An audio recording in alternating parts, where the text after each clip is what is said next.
morning arrives. The air is cool, calm, and smells of hope. The hope of a bountiful harvest. Another day spared from nature's wrath.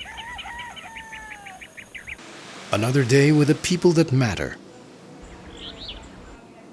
Another day with the ones we love. The hope of a new day.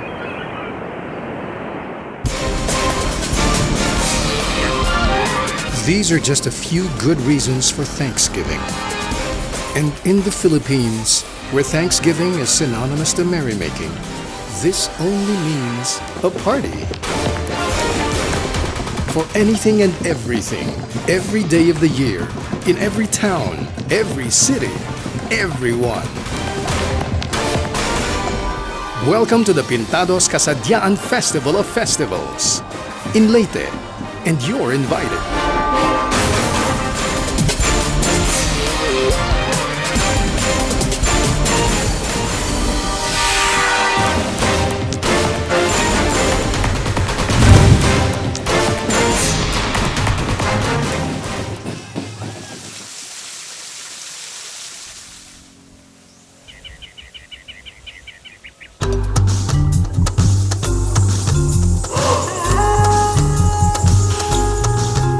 When the Spaniards arrived and docked their ships on the shores of Leyte, they first encountered the natives, with skin burnt from the sun and covered with intricate patterns. The people were warriors, and the skin pattern signified one's stature, courage, and strength. The Spaniards, mostly Catholic Jesuit missionaries, named the island's people Los Pintados, meaning the painted ones. Whether their bodies were actually covered in paint or ink tattooed into flesh, like those in the neighboring tribes of Borneo, still remains a mystery. Soon after, the Spanish priests introduced Catholicism, symbolized by the icon of the Santo Niño, and the rest is 300 years of history.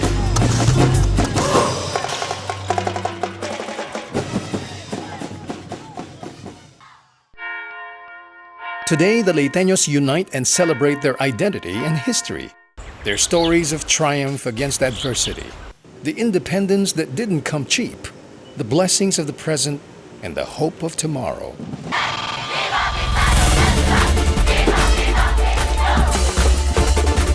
They unite and dance under the scorching sun, their skin painted with shapes and patterns, their bodies gyrating in syncopation to the beats and rhythms that fill the air.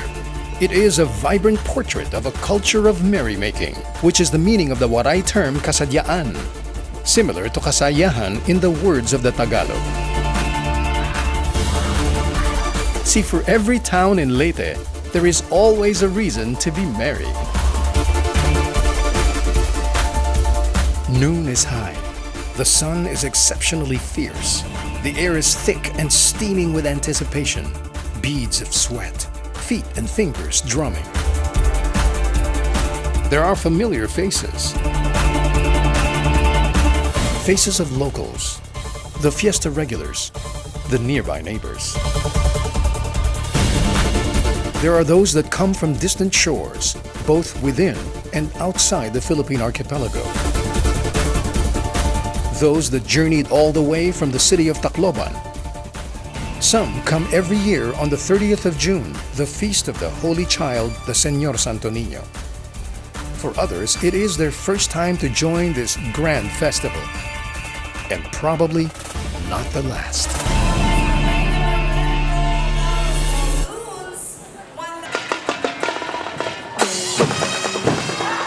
And then the drumming starts.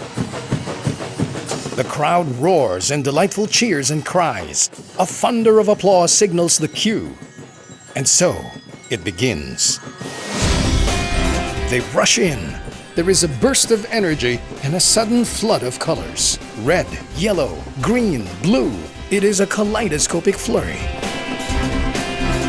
Bodies heavily painted with intricate patterns, adorned with feathers, beads, masks, shining and shimmering, sinister and menacing.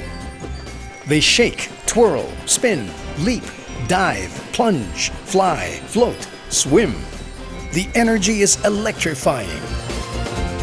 There is a whole new world on stage, and the massive audience cannot help but watch.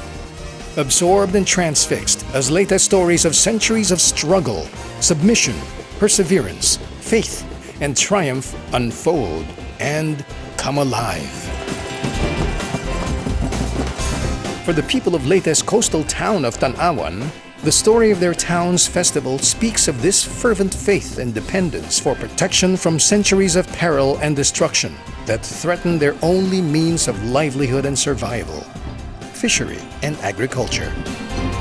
Yet theirs is a spirit unbroken and resilient with optimism and hope, as the festival's name Pasaka means an invitation to ascend in the Waray dialect. The Pasaka Festival is one of Leyte's earliest celebrations of faith and hope. And there are those that seem to grow stronger in spite of the constant dangers of attacks and invasion. The people of Dulag withstood centuries of vigilance and defense against pirates from the neighboring islands, whose sails and sights set on one particular treasure: a church bell made of pure gold. A bamboo percussion called the karatong would be used to warn the entire town of approaching pirate invasions. Thus, the town of Dulag was known as the Bamboo Fortress, kept safe by a simple bamboo instrument. The Karatong Festival is a celebration of thanksgiving, distinct for its rhythmic music and dance of praise. Similarly, the people of Alang-Alang offer their thanks and praise to the Señor Santo Niño for the protection and prosperity bestowed upon the town despite invaders on a quest for the town's golden bell.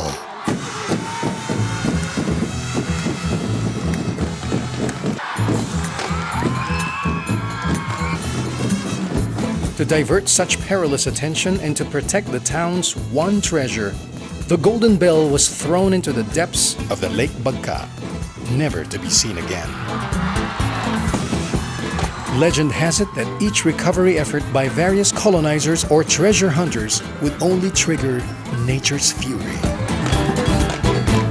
Thus, the Linganay Festival is a celebration of thanksgiving for the blessings and divine intervention of the Señor Santo Niño.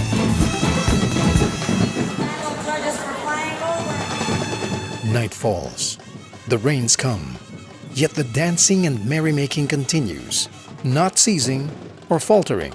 After all, besides being a grand festival, this is also a grand competition.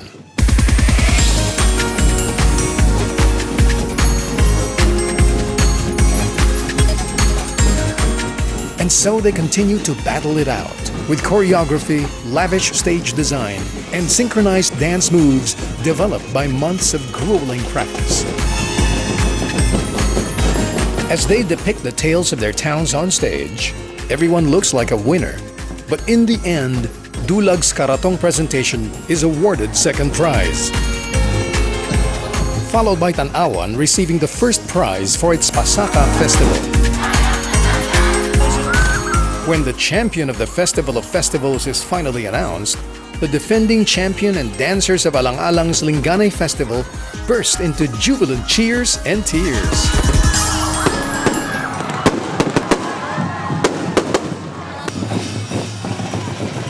The annual Pintados-Kasadyaan Festival of Festivals is a true celebration of Leyte's past, present, and future. A celebration of thanks and hope. The hope of a new day. Another day with the people that matter, the ones we love. Another day spared from harm and natural disasters. Another day of a bountiful harvest. Another day of hope. This is the Pintados-Kasadyaan Festival of Festivals. And Leyte hopes to catch you at the next one.